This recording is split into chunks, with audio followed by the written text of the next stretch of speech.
नमस्कार,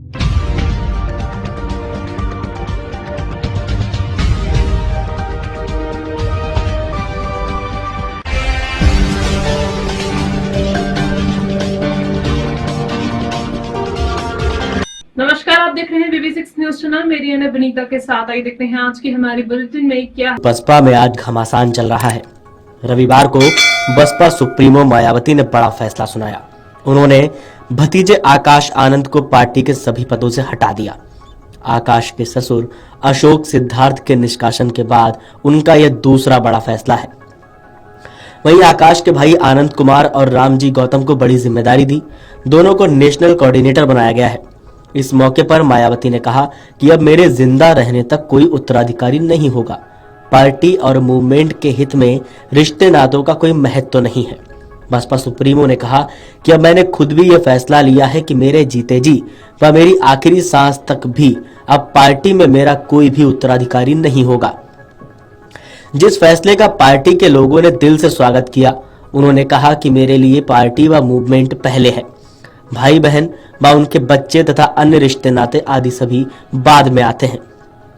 मायावती ने कहा, मैं ये भी अवगत कराना चाहती हूं कि वर्तमान में बदले हुए हालात में पार्टी व मूवमेंट के हित में अब इन्होंने अपने बच्चों का रिश्ता भी गैर राजनीतिक परिवार के साथ ही जोड़ने का फैसला लिया है, ताकि अशोक सिद्धार्थ की तरह अब आगे कभी भी अपनी पार्टी को किसी भी प्रकार से कोई नुकसान आदि ना हो सके। मायावती ने कहा कि अशोक सिद्धार्थ को जो आनंद कुमार के ससुर भी हैं, उसे अब पार्टी व मूवमेंट के हित में पार्टी से निकालकर बाहर किया है, जिसने उत्तर प्रदेश सहित पूरे देश में पार्टी को दो गुटों में बांटकर इसे कमजोर करने का घिनौना काम किया, जो कतई बर्दाश्त करने लायक नहीं है। ये सब उनकी लड़के की शादी में देखने के लिए मिला है। जहां तक इस मामले में आकाश आनंद का सवाल है, तो आपको ये मालूम है कि अशोक सिद्धार्थ की लड़की के साथ इनकी शादी हुई है। अब अशोक सिद्धार्थ को पार्टी से निकालने के बाद उस लड़की पर अपने पिता का कितना प्रभाव पड़ता है तथा आकाश पर भी उसकी लड़की का कितना प्रभाव पड़ता है, तो ये सब भी अब हमें काफी गंभीरता से देखना होगा, जो अभी तक कतई भी पॉजिटिव नहीं लग रहा है।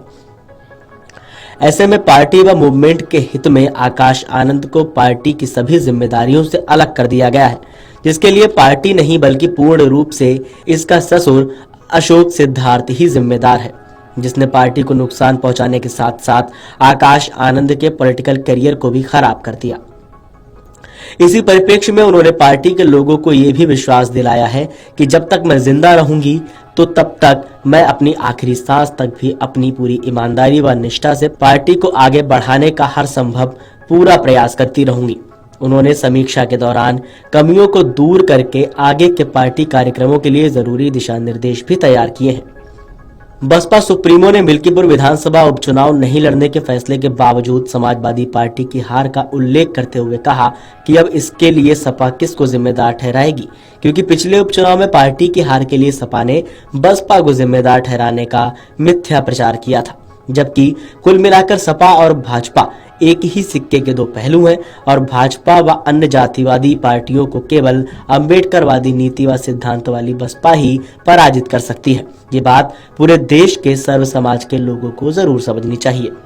पूरे विवाद पर आपका क्या कहना है, आपको क्या लगता है, हमें कमेंट करके बताइए और देखते रहिए अमर उजाला। रहने के लिए हमारे YouTube चैनल को सब्सक्राइब करना और वीडियो को लाइक करना बिल्कुल ना भूलें।